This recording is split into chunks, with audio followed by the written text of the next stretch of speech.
friends, Masha here. Welcome to my channel. Today is the 1st of March already, and I'm filming this video today as my second installment for the feature that I started in January this year.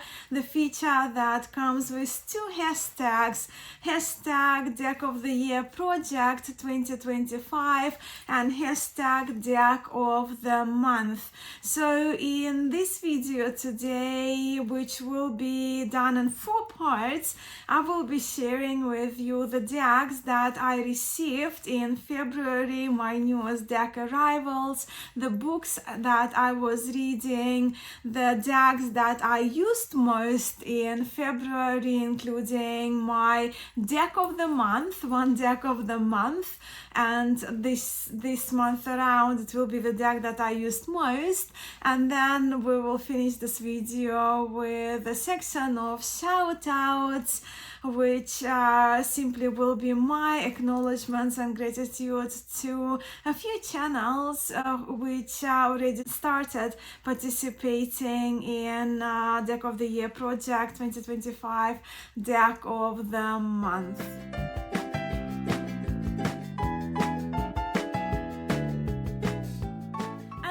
Not to take your time again, especially if you watched my January videos introducing this Deck of the Year Project feature 2025. My initial video is linked for you in the description of this video below for you to check out if you decide to join us in. I know, and a few people commented that they're already doing this kind of monthly catch-up videos, and they may include this hashtag just as an extra, and you are welcome to do the same, or you can jump at any time and share your deck of the month. As for me personally, I started this Deck of the Year Project 2025 as I just want to track my journey and the usage of the decks, and I have quite a relatively substantial tarot collection, and just to see which deck I will use most, which deck will carry through this year, which deck will become my Deck of the Year 2025, and there will be of course a surprise and a community feature. I will only share more towards the end of this year. But now to this video, to this February installment, and as I will begin by sharing with you my newest deck arrivals in February, I just want to kind of say buckle up, because February was not my usual month, as I no longer really purchased that many tarot decks, and in fact I only acquired 2 myself, and the rest of the decks, they were the decks that I either backed up on Kickstarter, pre-ordered, or was gifted. And with the new decks I received in February, I actually have them listed in the chronological order of their arrival in my travel notebook, so we'll go with this order, in chronological order. So the first parcel that I received, tarot related parcel I received in February, was all the way from the USA, from Patrick Valenza, and in that parcel I received Trionfo de la Luna Full Spectrum Tarot de Marseille and Patrick Valenza's most recent offering, the Lenormand de la Luna. Now these 2 decks were on pre-order. Well, pre-order was for Lenormand, but to save on postage, of course, I ordered them in one go. So only, I think 31st of January was the shipping date, and I received it kind of in the first week of February. I received those 2 decks, and I already have a video featuring both of them on my channel, so the video will be linked for you below if you want to see all of the cards. But why I wanted the paradoxical Trionfo de la Luna Full Spectrum is because Trionfo de la Luna range, if you will, from Patrick Valenza is my favorite, and I absolutely adore the Paradoxical Triomphe, Paradoxical Rose edition, and I did want a backup Paradoxical, but again, as I mentioned in my video, I couldn't decide on which color I wanted, so full spectrum was the best solution for me, as it features 6 different paradoxical filters of the Marseille Tarot that Patrick Valenza did with this mischievous, naughty at times, humorous art style of his. So I absolutely love this tarot. I didn't have a chance to use it more than I wanted, but it's definitely going to be one of the tarots that I will be using more often as the year goes on. And they're the backs. And of course, Lenormand de la Luna, that was the main order, right? I just added the Tarot, the Triomphe de la Luna, full spectrum, just to save on postage, right? Because postage for 1 or 2 decks is pretty much the same, and love the tin. And that's this quirky Lenormand. When it comes to my favorite creators, I will support all of them if they decide to produce a Lenormand in their art style, because I love Lenormand as much as I love Tarot, I would say equally. And while I'll go through phases, some month I will use Tarot more, some month I will use Lenormand more, more or less it's 50-50 for me. If you ask me about my 2 favorite systems of cartomancy, that will be for sure Tarot and Lenormand. Next arrived is another deck. Well, it's a set that I backed on Kickstarter, and I checked just a few minutes before I set to film this video. I actually backed this project on Kickstarter in May 2023.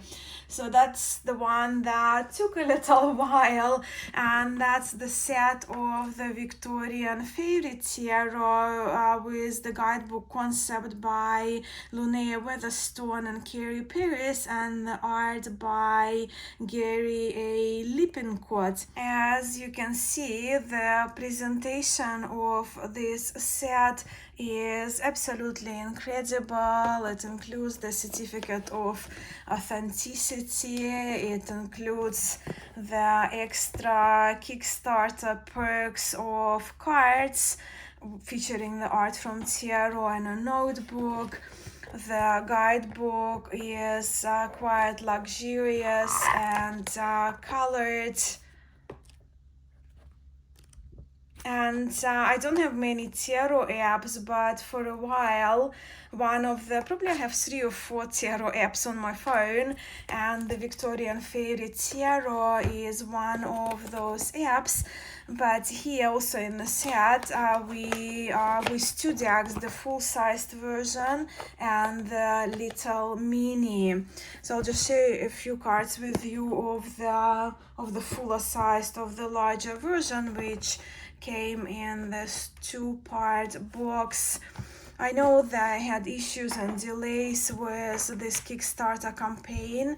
The cards are gilded quite wonderfully. This kind of more matte-like, well, it's a bit shiny, but not as very shiny gold. Well, you can see the camera catches up really nicely. And the cardstock is lovely. It's got that satin feel, but also it has the buttery feel at the same time. Now, what I wanted to ask, those of you who, I'll bring the cards a little closer to show you, those of you who have the the first version, I guess, of this deck, the out-of-print version, which was published by the Llewellyn a while back. So if you look at my cards, just let me know how they compare, if you see any striking differences. I'm especially curious when it comes to sharpness and definition of the images, as I don't know, for some reason I expected them to be crispier. I remember seeing my friend's copy, the out of print Llewellyn copy, but it was a while back, so I don't quite remember. And of course on my app the images are very crisp, so because even to me, I don't know if it looks a bit fuzzy, but the titles look tiny bit fuzzy. I don't know whether it was intentional to have that softness of the fonts, or whether it's just how the set is done. But yeah, I wanted the Victorian Fairy for a while. It's, as the artwork is just so beautiful. We have seasons here for the suits, right? So we have spring, summer, autumn and winter. The last suit of winter. And I do love the art, but I do regret not having that out of print edition. And yeah, let me know if you're passing that on. I would be very interested in the out of print edition. Next tarot I received for the Valentine's Day, the story of this tarot, and this is the Enchanted Forest Felines tarot by Jan Senki, the guidebook, The Concept I Trust by Jan Senki, and illustrated by Eva Dukic. I saw this tarot first on Simon's at the Hermit's Cave channel, and I put it on my Amazon wish list.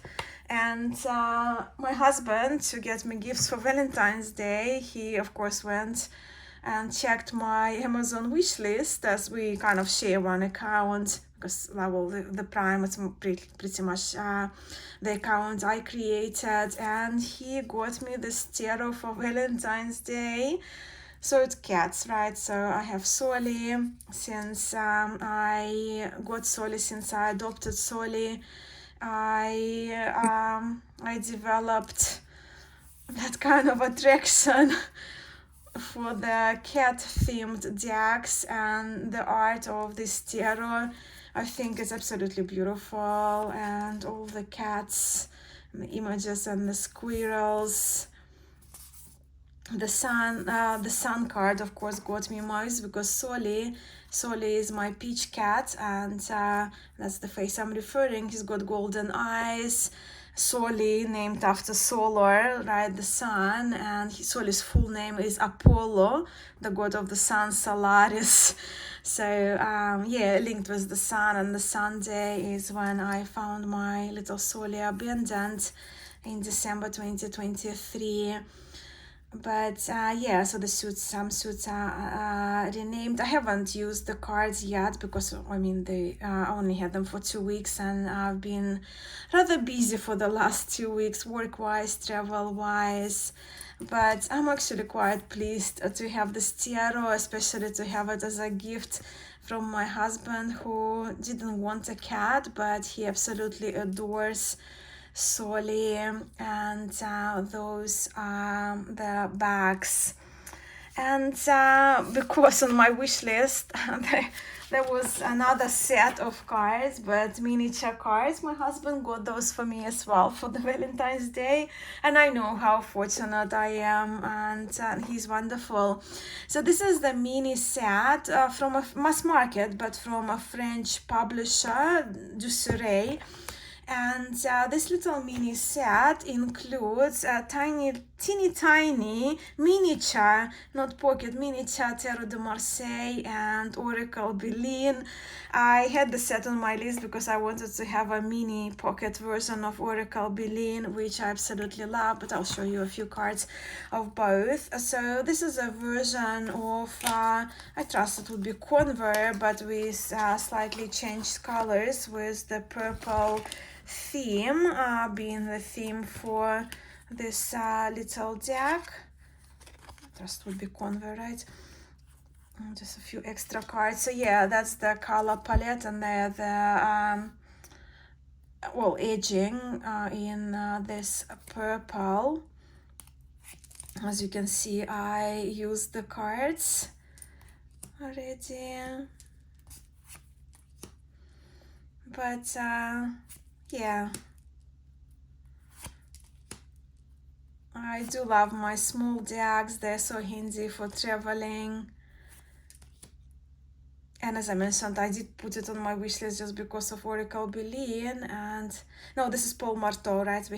We see the dice at the magician table, so not Conver. It's a version, I trust, then of the Grimoire Tarot. But yeah, it's a Tarot de Marseille.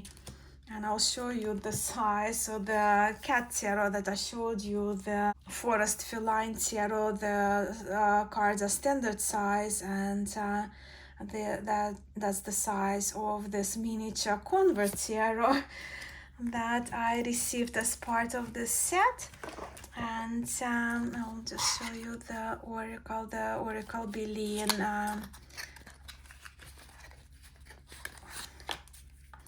I will make a video on Oracle Berlin. This one is a bit more kind of brownish, bronzish, but they're not metallic color of the borders. I will make a proper video on Oracle Berlin as it has its own system. It's got planetary references.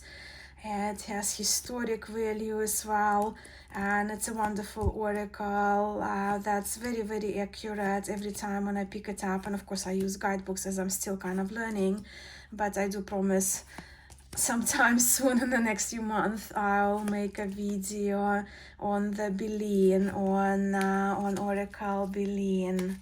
And then my last tarot related parcel, which arrived only last Friday on the 21st of February, it was the parcel from Rome, from Italy, from Marco Benedetti, containing these two handmade tarots.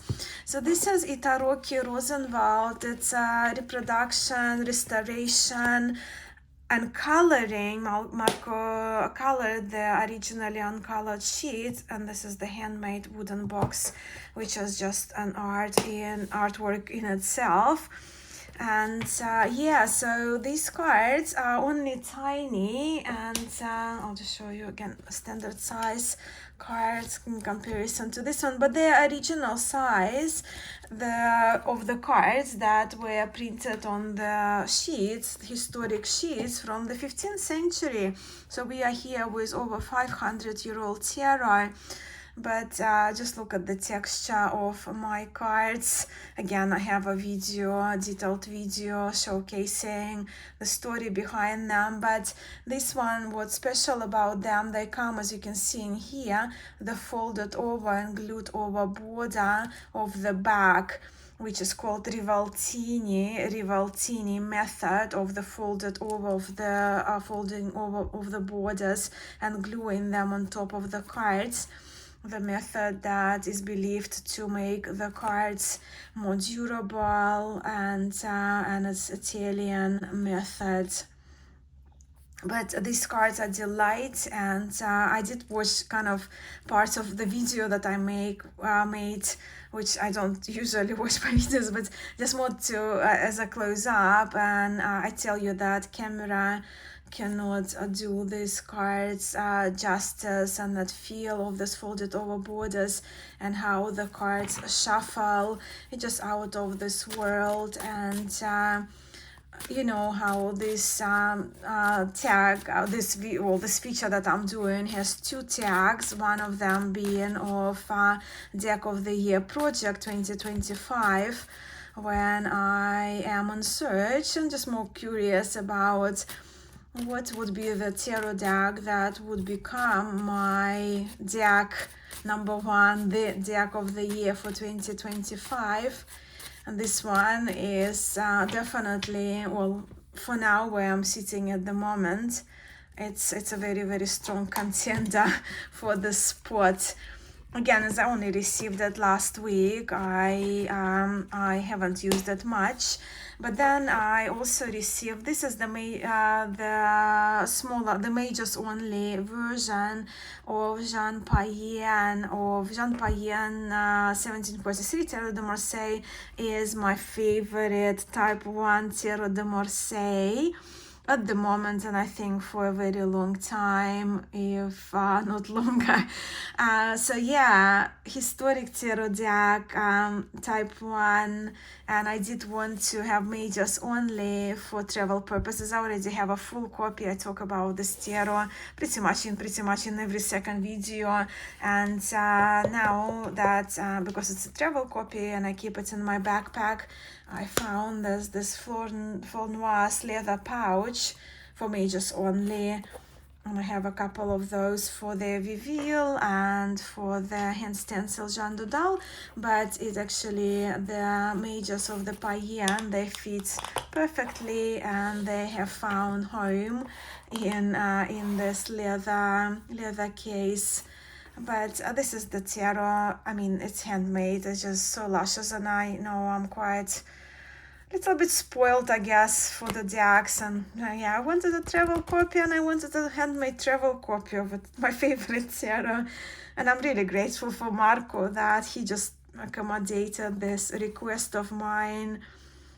But I'm thrilled that I can keep my full copy at home. In fact, I have 2 handmade copies of the Payen, full Payen, one from Cartagram from Agnes Kapler with customized bags, and one from Marco with the original bags, as this tarot is with the original copy kept in Spain in the Fournier Museum. And the Temperance is one of my favorite cards in this particular tarot. So yeah, these decks that I've just showed you, they are the tarot decks and a Lenormand deck which I received in February. And now tarot books which I was reading or referring to in February. Now, my ongoing book for this year is the 36 Secrets by T. Susan Chang, the book that is covering decans. Again, I mentioned this book before. I mentioned this book in my last installment, and it will be, every 10 days, astrological decan changes. So I do use this book, and it will be, hopefully I can stick with that discipline. Is a challenging thing for me, but so far so good. I started with this book in December last year, and so far I've been following it through. A very unusual thing for me to apply astrology to tarot, and this book uses RWS, and I will mention it a little bit later again in my video. Then next book that I returned to is the book that I got. It's a very old book, and it was kind of damaged, so I put this tape around it, pinky borders, right? But this is the book that I acquired very early on my tarot journey, and many of you see the familiar images of the Aquarian tarot featured in this book.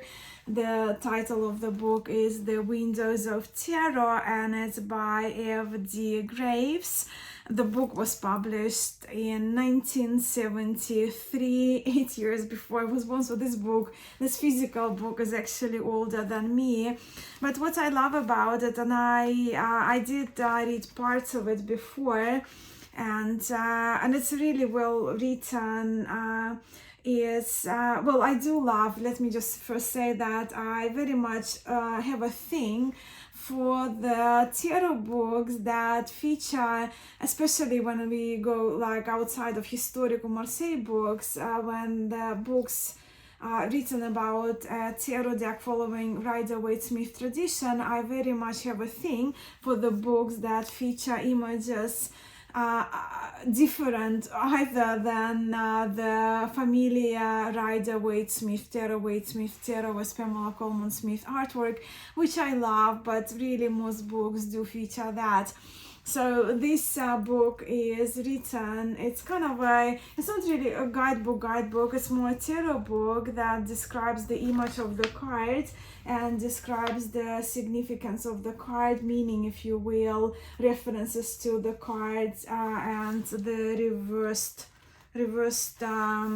associations with each card as well. I don't read cards reversed though.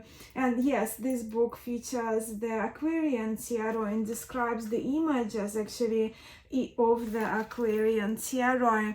Also, it's kind of written in a way that I really like. I also speak quite a bit on my channel how one of my pet peeves of Rider-Waite-Smith Tarot is the Three of Swords card, right, with the heart being pierced through Three of Swords, and especially so the usual kind of a meaning reference attached to the card, like all the gloom and heartache, right, pain associated with that. But in this tarot, while it kind of still refers, and of course in the Aquarian tarot the heart is also pierced, here they also mention that numerical reference to this card also implies multiplication, growth and unfolding. And also it does talk about conflict, right, the sword, but also in Tarot de Marseille, one sword piercing through the curved two swords. So that's kind of, the piercing sword is very familiar to me. But the conflict that the card refers to, the conflict can and ultimately does result in maturation of the individual, right? So we have here the maturation out of the conflict, again associated with the growth. That's what I associate Three of Swords to. And also the author F.D. Graves mentions that the vacillating world, impressions and feelings are pierced by unyielding swords of reason. So the process of growth and understanding are permitted to begin. So it's one of the books that features the Three of Swords of RWS lineage, right? This tarot is based on, but also how it describes Three of Swords just resonates with me very much, and I do like this book a lot, and it was one of my main reference books that I used this month, along with Psychic Tarot, which kind of makes you probably guess which tarot deck I've been using quite a bit this month, in February as well. And Psychic Tarot is the reprint of, again, of one of the, I don't remember when initially was published, Psychic Tarot book that used to accompany the Aquarian Tarot, perhaps 80s or 70s again, but the reprint is only of 2 years ago, and the reprint of this book came in the set published by the US Games, right? So that Aquarian Tarot illustrated by David Palladini, and the Psychic Tarot book is written by Craig Junjulas. Again, when it comes to the cards, I love that the image itself is described, and then author's references to the card, what the author's association with each particular card would be.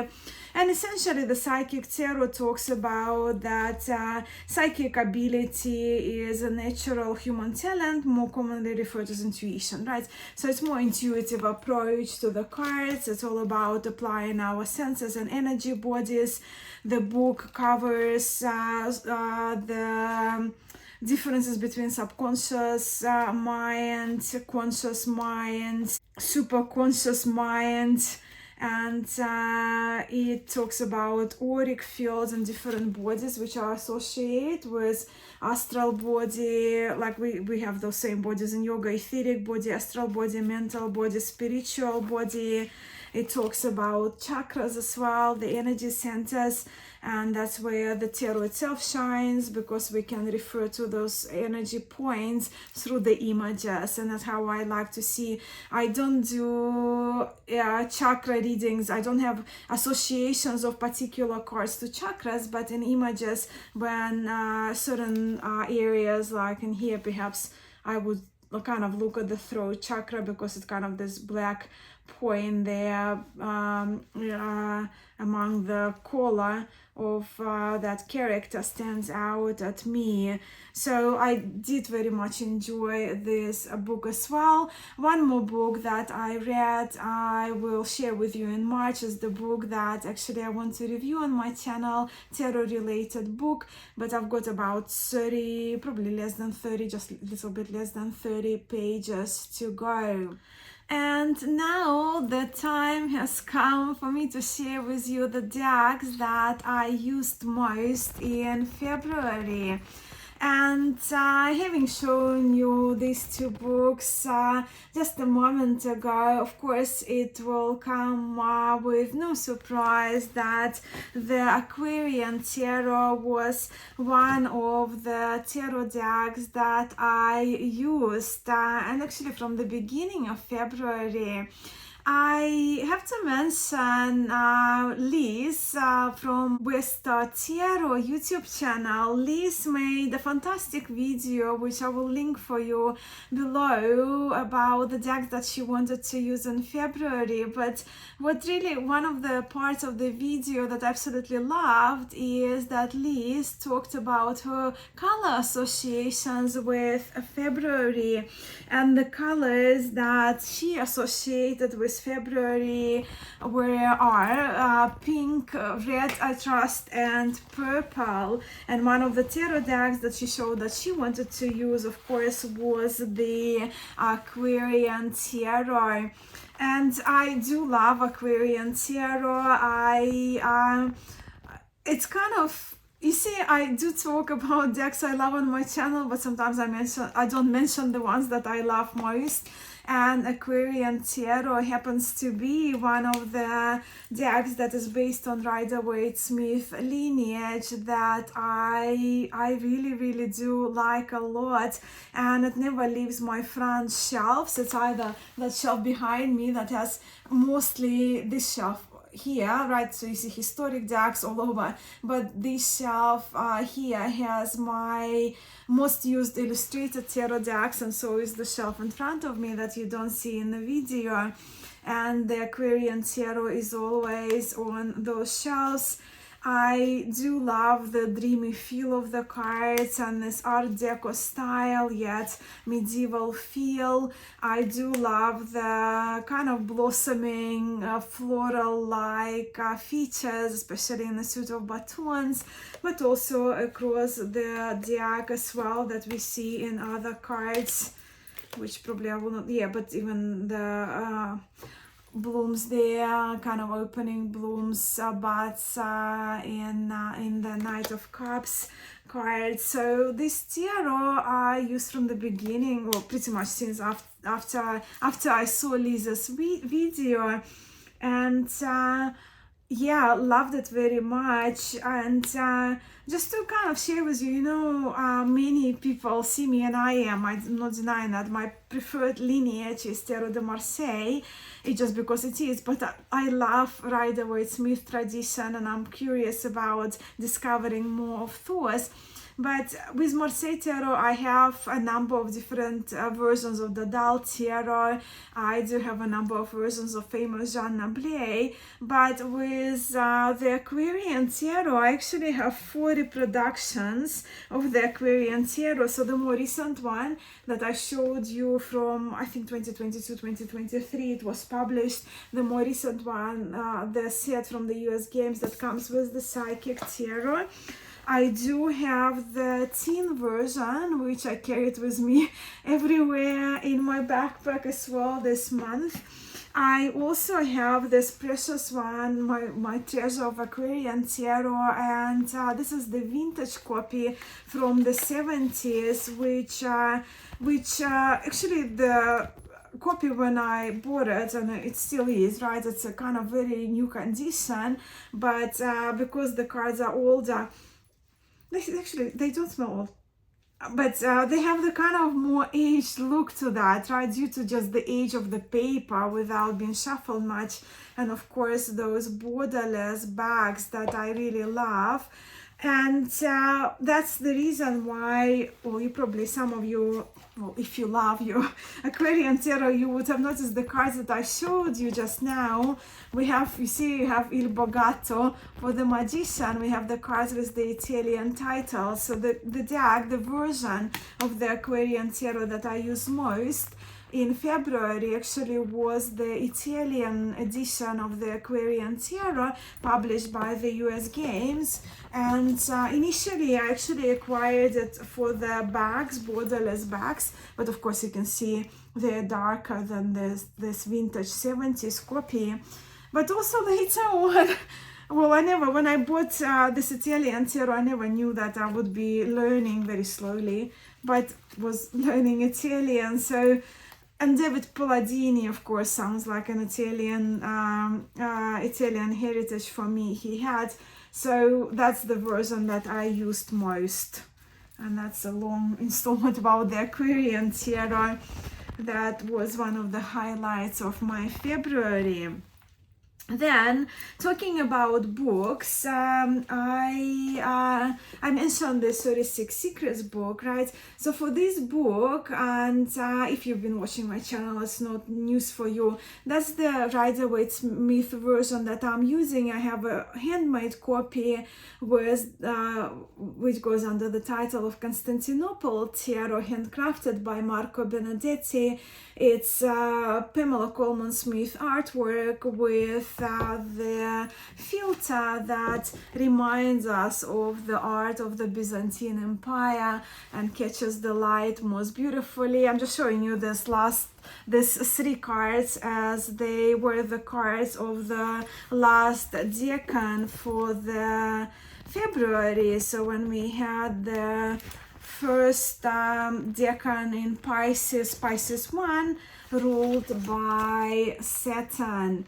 For me, the interesting part in this book that T. Susan Chang, she talks about 8 of Cups being linked with the dark night of the soul. And in the book, she features the poem by the Spanish mystic San John of the Cross, or San Juan de la Cruz, who is attributed actually the term dark night of the soul, Noche Oscura, 16th century, and she features the poem which evokes many elements of this image of waking up away from the comfort of the house of the emotions towards the, well, under the light of the moon.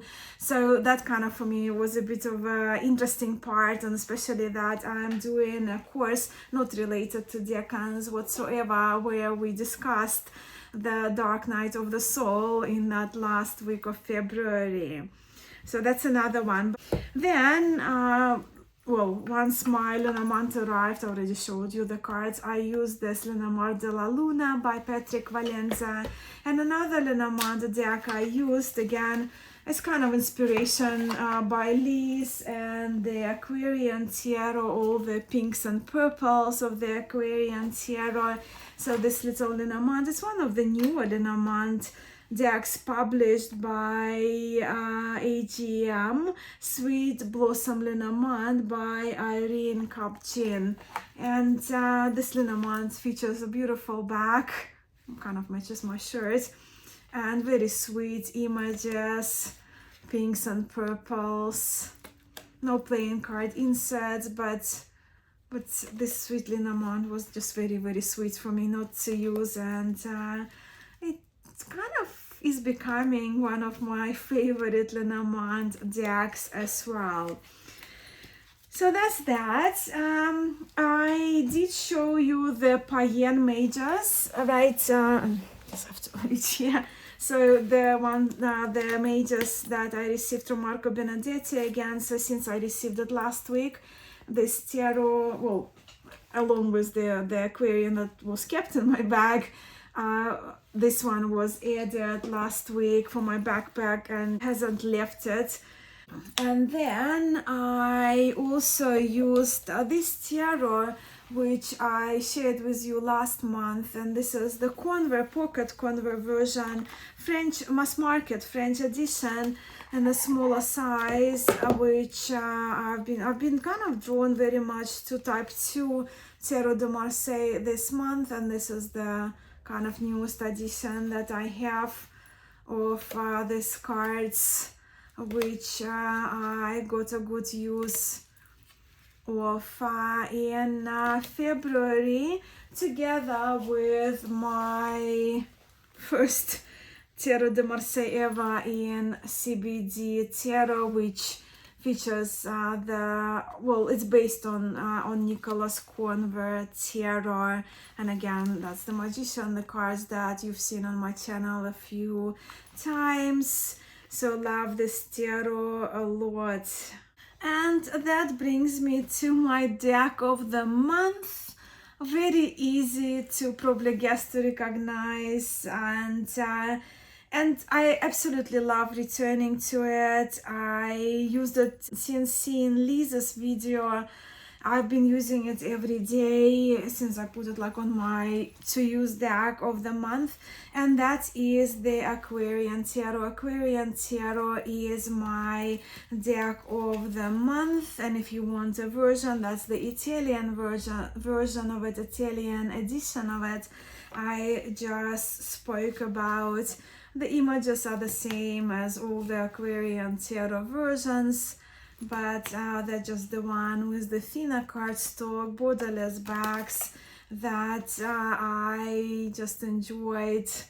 And yeah, Aquarian Tarot, entering Aquarian age. With that also I kind of pulled and did a few kriyas. Well, yoga, you know, I associate many things with yoga. This tarot has lots of kind of chakra things that we can read through the images, right? Not association, but just visual. I'm a visual tarot reader, pictorial tarot reader, and the Aquarian teacher book. Well, it's a training book for yoga teachers, but anyway, it's got kriyas. It's got the yogic practices, different yogic practices that I really love and I do follow, and it was nice to return to together with the use of this Aquarian Tarot. So yeah, this is my deck of the month for February 2025. And now, an exciting moment for me I want to take to acknowledge the channels, the YouTube creators who started participating in hashtag Deck of the Year Project 2025 Deck of the Month. And the first channel, the first person who joined me on this journey of looking for a deck for the year for 2025 was Tammy from @TammyPie, and I love Tammy Pie's channel. Her deck collection is incredible. She is so knowledgeable and experienced with tarot. She brings that new kind of fresh look at the cards. I always learn from her videos and always have a good chuckle in each video, at least once or twice. Then a new channel whose content creator is Marie France, and that's the name of the channel as well. All the channels are linked for you below. Joined us as well for Deck of the Month, and Marie is French, but she makes videos in English, and very sweet, very knowledgeable, and I kind of suspect her collection of tarot decks is very special too. Diane, my friend Diane at Indigo Moon Woman, is back on YouTube. For some of you, she will be a new channel, but some of you will recognize her from her previous channels, earlier channels that she had. But now it's all kind of brand new, and Diane is back, and I'm just so thrilled and so proud of her, of the journey she's been on, and excited to see her. And very knowledgeable person Diane is on the topic of cartomancy, and she started doing videos teaching cartomancy on her YouTube channel. And also one more person who joined us is Coco. She tagged me. She made a video featuring the decks that she used in February, but she did more like it was a pairs, like which decks she paired with which. So they are the channels, Timmy Pie, Marie France, Diane at Indigo Moon Woman, and Coco at Tarot Geek. They're linked for you below, together with Liz. Liz's channel with Star Tarot, and I trust Liz will be joining us as well in February with the deck of the month. And Liz, who inspired me and to kind of to use the Aquarian Tarot in February for those pinks and purples over it, but so much more than that. And well, this deck became my deck of the month for February, so it's very telling, right? Right, okay, longer video than I thought it would be, but it's a weekend. I hope you had fun. I really enjoyed sharing with you my February deck and book highlights. I hope to see you soon here on my channel. I'm so very grateful for your time. Thank you so much for being here. I will see you in my next video.